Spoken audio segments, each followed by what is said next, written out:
too.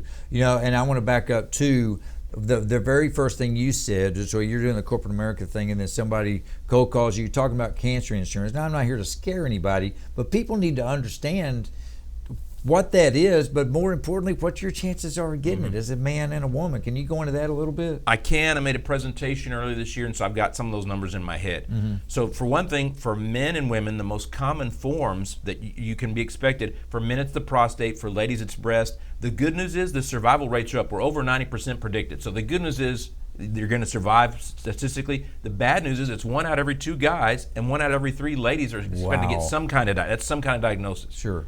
And then the other kind of bad part, this is how I got into this, the average cost of those most common kinds, the prostate or the breast, the cost of care is about $20,000. So if you know major medical doesn't necessarily there's these deductibles and copays, and so it's good. You can get a specific policy.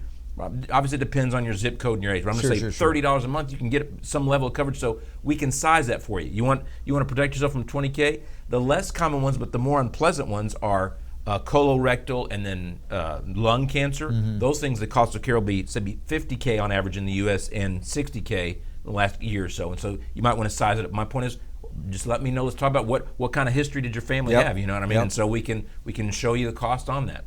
Well, and again, as an independent broker broker agent, I get those mixed up.